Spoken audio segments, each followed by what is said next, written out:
everybody. Well, it's been a minute, hasn't it? I haven't seen you guys for a good few months. I think the last time we did a tutorial, it was the middle of summer and I was dying of heat and sweat and all of those things. It's changed.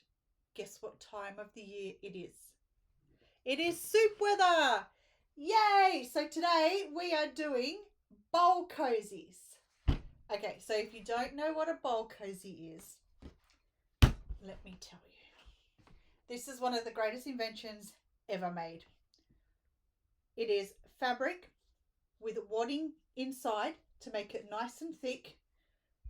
You take your bowl, you put it in it, and you can sit there on the lounge. You can eat your soup with your nana blanket over your lap, watching your Netflix. You don't have to get up and it doesn't burn your hands. And what's really good about this one too is it's microwave safe. So what that means is you can put the entire thing with your bowl, with your soup, spag bowl, casserole, whatever it is, your ramen, that's my favorite at the moment, put it all in the microwave. Microwave it in your cozy. So when you take it out, you're not burning your hands. It also acts as insulation, so it keeps your food warm longer, and you can hold it and you can get cozy and you can eat it. So what do we need? Well, I'm going to tell you. Okay, you're going to need an outer or an inner fabric, 1 square, 10 inches all the way around, and a second piece for the outer or inner. This is reversible, so you can fold it either way. This is a Christmas one I did, so I can reverse it. I can have the pink on the outside, I can have the blue on the outside. It doesn't matter. You need wadding.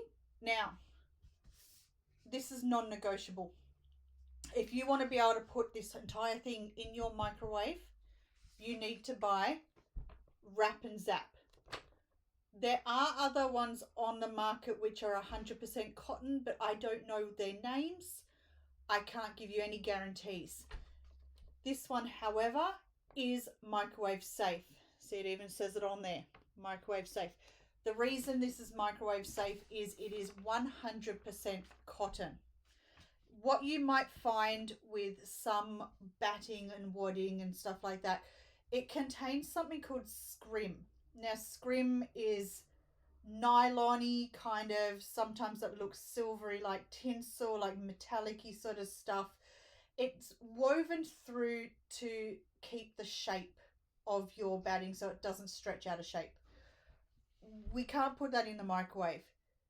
It has to be 100% cotton to go in the microwave. So your fabric you're using has to be 100% cotton.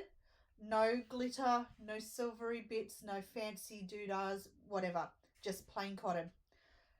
Plain cotton, Wrap and Zap. You can grab this from Spotlight. You can probably grab it from any quilting shop, all those good places. So head to whatever's local and easy for you and grab some Wrap and Zap. If you stick with this one, you know you're going to be 100% safe. Your cotton. This is, I got this one from Spotty.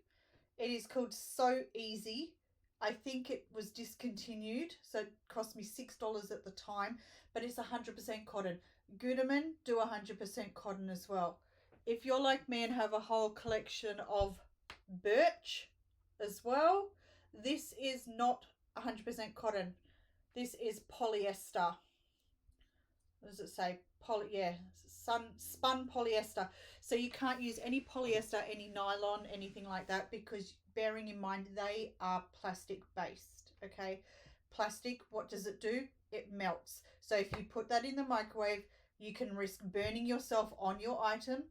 It will melt or it can catch fire. So we just don't want to do any of that. So this will set you straight. And it also means it's 100% machine washable as well. So once you've, used it a few times, you've got your spag bowl on the edge of it, whatever, chuck it in the washing machine. Perfect. Okay, so that's what you're going to need. An inner, an outer, a batting, all 10 inches by 10 inches. you're going to need a ruler. We're going to go in inches when we make this. So I've got a ruler with inches on it. You don't have to. You can use a centimeter, just whatever's the closest to the measurement. It's not going to destroy the product at the end if it's not exact. Okay, so we're just going to get, you know, as close to it as we can. Just do what is accessible to you. All right, you might need a pencil, you might need some scissors. Go ahead and cut out your fabric and your batting, and I'll meet you back here. If your lining or your fabric has any creases in it, go over, give it an iron, because it will just be much easier to work with when it's nice and flat. Okay, do that and I'll meet you back here. Okay, you're back. You've done what you needed to do. You got your bits and pieces ready. So the first thing we're going to do, well, actually the first thing I want to do is I want to give a shout out to Laura Wayne, who is the creator of these fantastic fabrics. I'm not affiliated with Laura. I don't know her. I've never met her, but I really love her designs. Okay, you can purchase this in Spotlight. I have no idea if you can purchase it anywhere else. That's something you would need to look up, but I know that you can get these in Spotlight. I just wanted to show you a couple of extra ones that I have of hers as well. And the reason I'm giving a shout out is because I am just a big fan of supporting small business, especially Australian small business, and especially women-owned small business. So these are all Laura's designs. She works very, very hard, and I just think they're fabulous because they are funky, they are cool, they are kitsch, they are all those things. She specializes in Aussie stuff that you don't find anywhere, like fairy bread. You don't get that anywhere else in the world. We've got lamingtons, there's Allen's lollies, donuts, things like that. One of my favorite ones is bin chickens.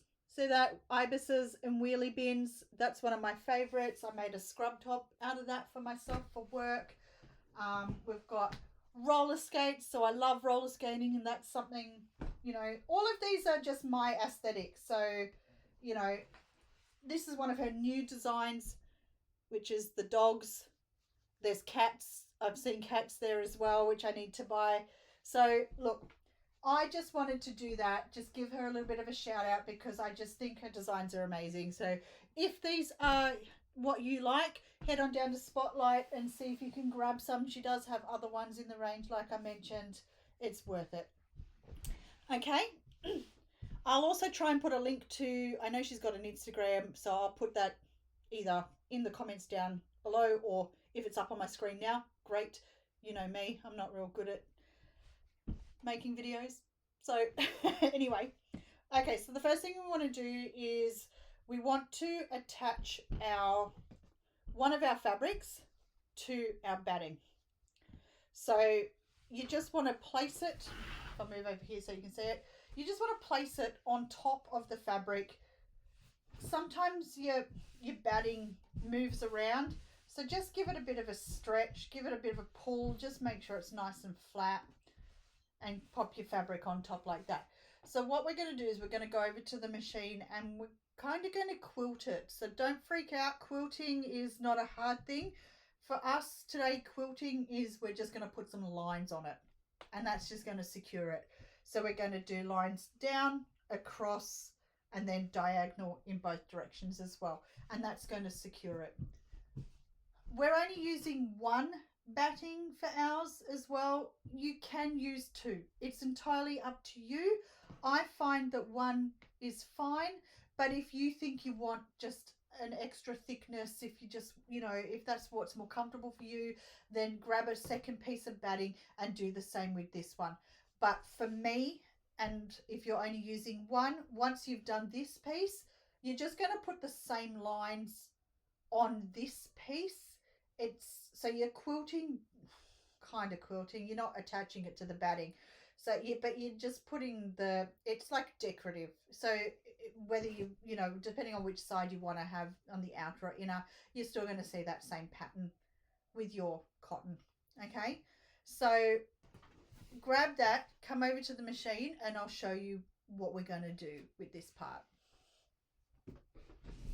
So with your machine, now you can use your regular foot for this. However, I have actually attached my walking foot. The reason I've attached my walking foot is because on your machine, in your metal plate there, you can see what we call feed dogs, which are those metal sort of, they've got grooves. They're 2 lines with grooves on them. And what they do is they help pull the fabric through as you're sewing. So a walking foot has those same grooves on the bottom of the foot, so that what it does is it grabs from both the top and the bottom of the fabric and pulls it through.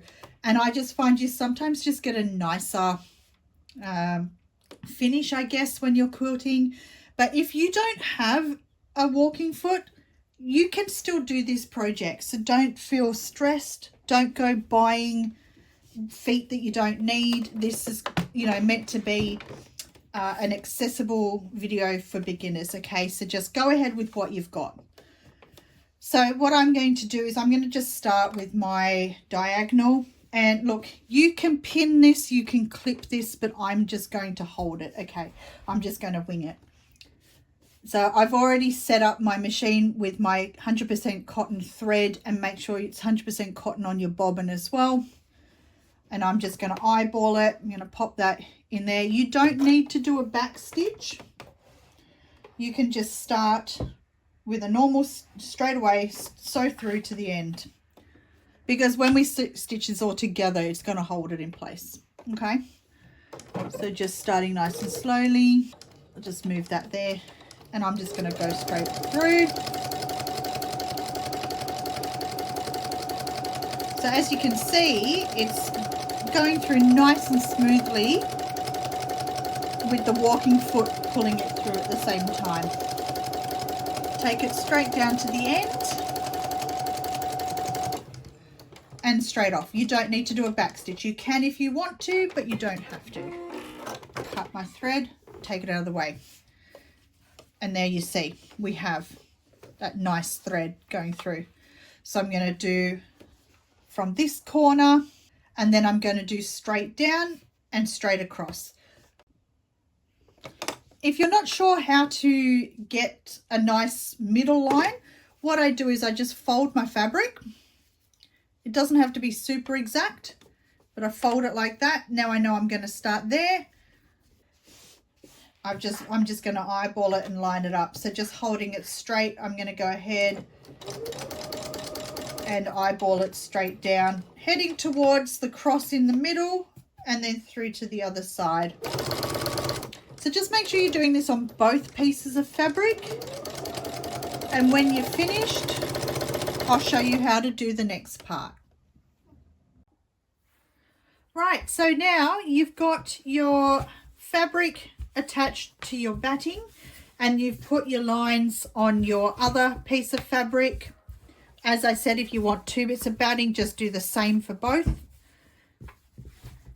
Now we're going to create our little sort of folds that hold the shape. So this is how we get this shape, how it's rounded. This is how we're going to do it.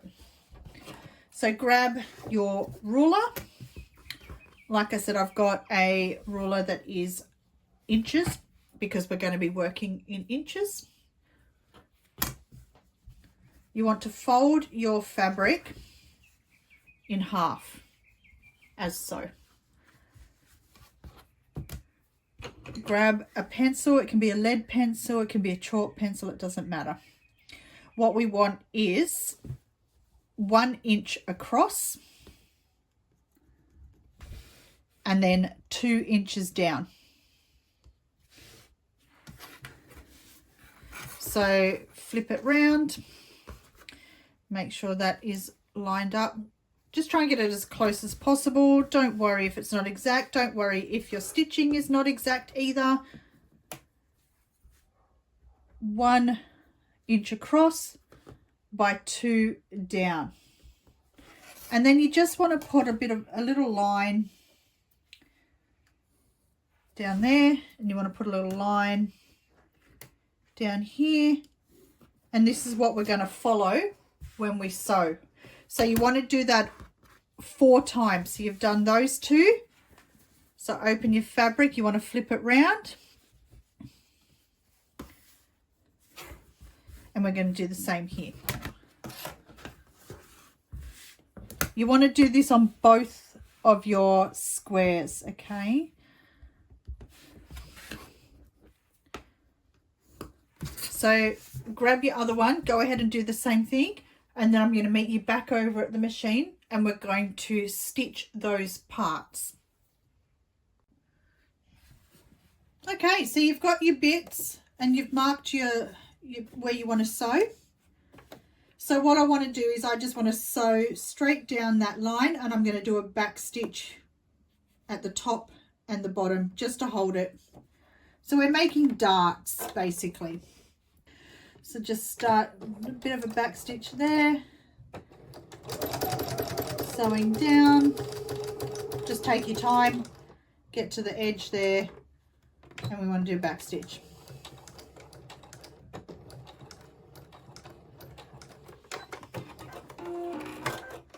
And there you have it. You have one dart. So flip it over. And we're going to do the same on this one.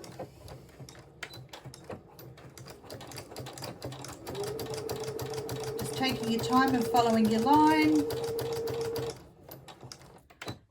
Don't worry if things aren't exact, okay? It's not going to matter. So I've done a back stitch, cut my thread, and there we have it. So there you've got your dart. See how that has created that little shape that we want? So I want you to go ahead and do all 4. Do it on both pieces. So you want all 4 done on your pieces, and I'll meet you back at the table. Okay, so we've done our darts and we've created that round shape that we want. So what we're going to do is just trim these off.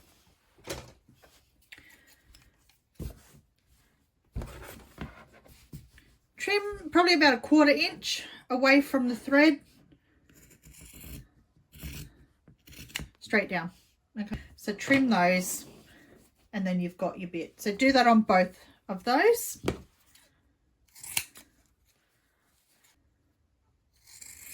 There we go. Now, this is how we put it together, okay? You want to put both of your right sides together. If you've got any threads, just move them out of the way. You can trim it off if you want. Right sides together. And we want to line up our darts as best we can, because that means it's going to sit nicely once it's finished. Now you can pin this or you can clip it. Where are my pins? There are my pins. So you don't need too many pins, you just want to hold it in place. So go around and just line up your darts. Now that is not exact, but it's fairly close. It's close enough. It's close enough that I'm not going to stress about it, because this is meant to be fun. I'm already thinking about what I'm going to eat, because I've actually got the slow cooker on as we're doing this.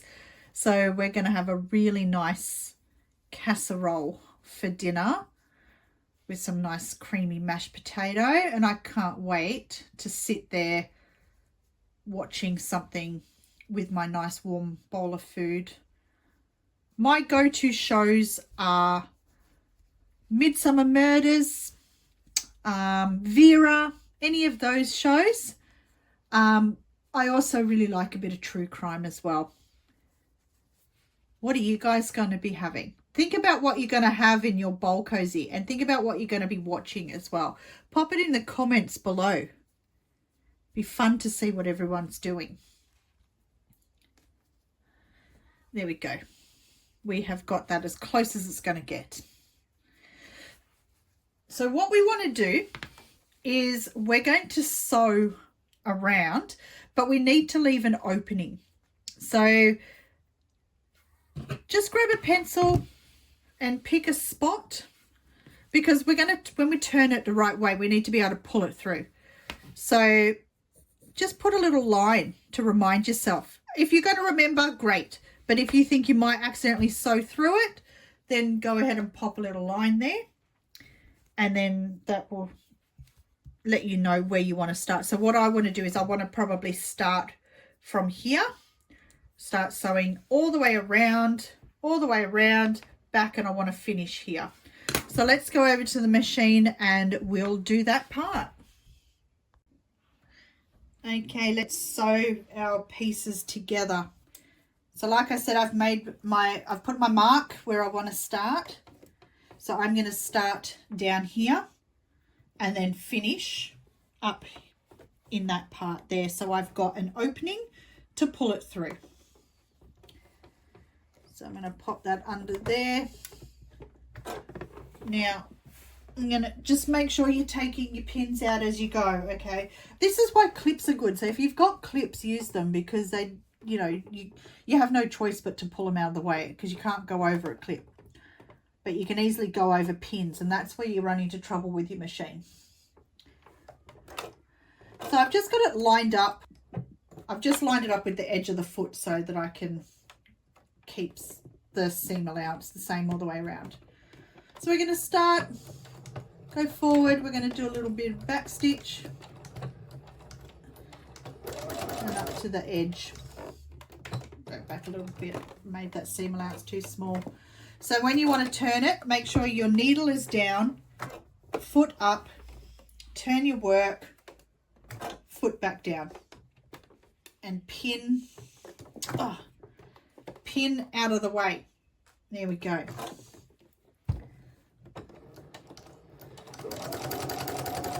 And go all the way around. When you get to your darts, you just want to sort of press it down. Maybe press the batting one way and the other dart the other way. It just sits nice and flat. So bring your stitch right up to that seam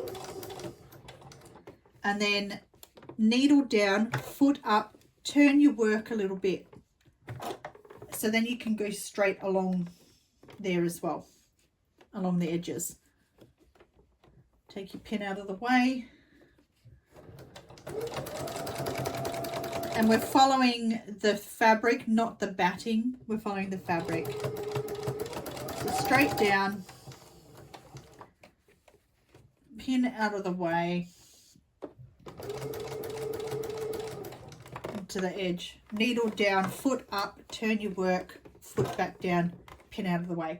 Go ahead and finish that, and I will meet you back at the table.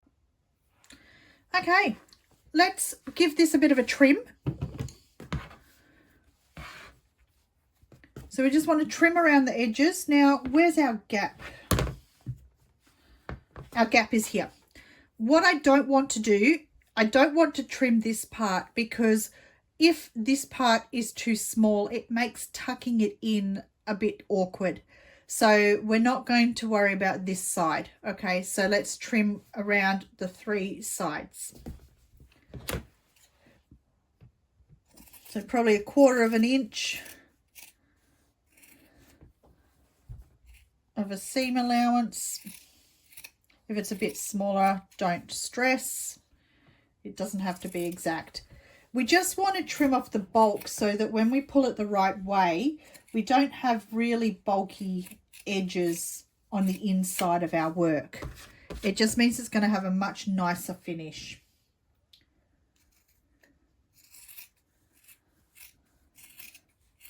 There we go. That looks good. Now we also want to trim our corners. So I like to just put my finger or my nail where that thread makes a corner, because we don't want to cut through that, okay? So just cut close to it, but not through it. So my fingernail was in the way.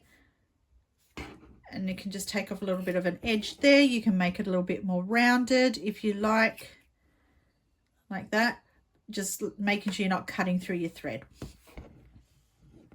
So do that on all 4. Move our rubbish out of the way. Now, where's my gap? Keep losing my gap. There we are. So here we have it.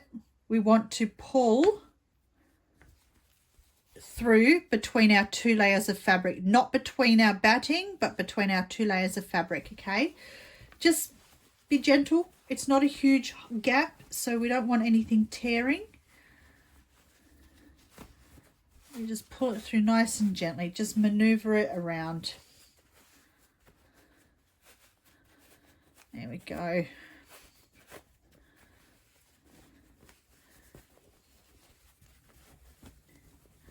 Right. Now, if you've got a corner pointer, you can use that. But I like to use a chopstick. So I tend to just push it out with my finger. And then I go around with my chopstick and make sure that all those corners have come through.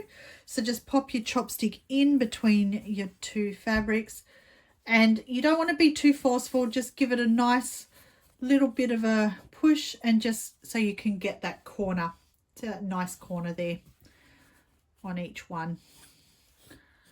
There's one here as well. There we go. That looks about as good as it's going to get. We're not worried too much. There we go. Nice corners there. So I find that holding it with the thicker side with the batting to be the outer for the moment, just create that nice rounded bottom. And tuck your lining part, your inner part, in. So effectively, this is what we're going to have at the end. What we want to do now is we're going to close up our gap, and we're going to put a nice top stitch all the way around, and it just makes it look nice, and it just holds it in place as well.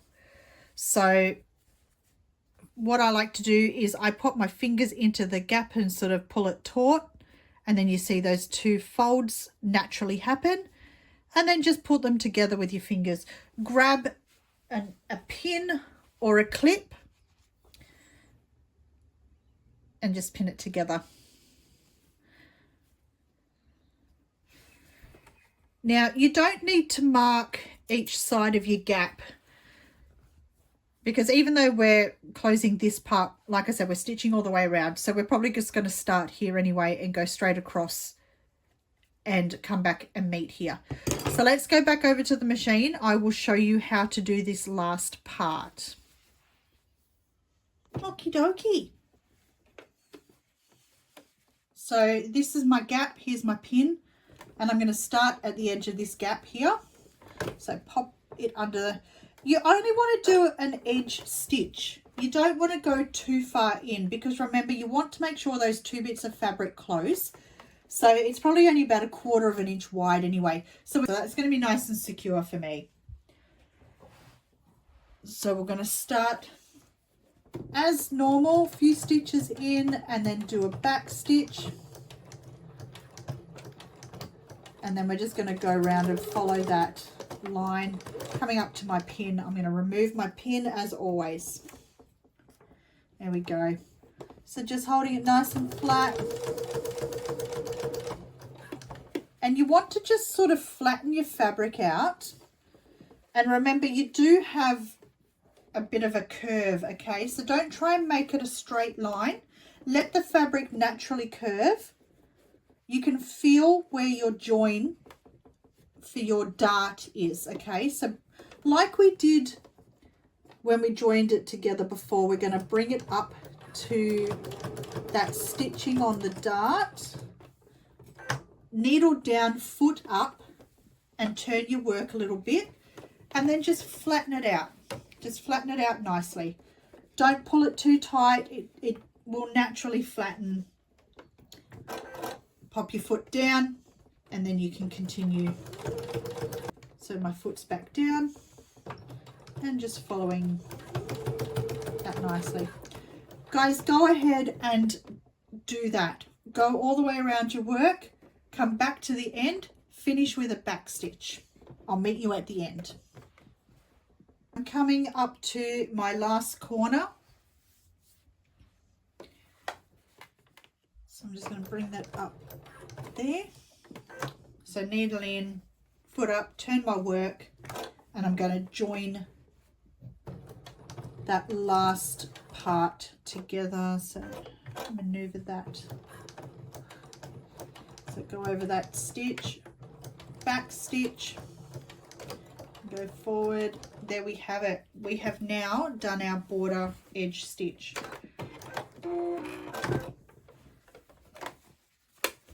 And you have a bowl cozy. Let's go to the table. Here you go. You've done it. You've got a bowl cozy. So what I'm going to do is I'm just looking at my little threads. Any extra threads, just give them a little snip them off. Have a look around. Do I have anything else? Yes, there's one that's sticking out from earlier as well. So I'm going to chop that off. Check my edge. There we go. Everything's great. So there you have it. Guys, I'm really proud of you. Like I said, this is beginner friendly. You've got a bowl cozy. I can't wait to see what you're going to make that you're going to have in your bowl. So here's my little bowl. Put it in. There we go. Fits. Perfect bowl. Now, you can make these in larger sizes. There are a lot of free patterns on the internet as well. I'm going to put a link to a pattern down below which has got 3 sizes to it. It's a free pattern that's just available. So go ahead and have a look at that. Be proud of yourselves. You've made a beginner friendly bowl cozy. And look, it may feel like it took a little bit of time because you're only new. It's the first time you've done it. Once you've made a couple of these, you're going to be whipping them up in 10 minutes. So all your friends are going to be asking for one. I take mine to work and I've got colleagues who are asking for them. I sell them at the markets for $10 each and people love them because they're just handy. And they're machine washable, microwavable, safe. Remember, 100% cotton for all components. There you go. Be proud of yourself. Enjoy whatever it is you're going to make. Sit down tonight, put your Nana blanket on, get cozy, and have something out of your bowl cozy. Guys, thank you for being with me again for another tutorial. If you want to learn anything specific, pop it in the comments and let me know. I hope you've enjoyed this and I can't wait to see all your bowl cozies. Share them below. Let me know what you're doing. Okay, that's it for me now. I'll see you next time. Bye.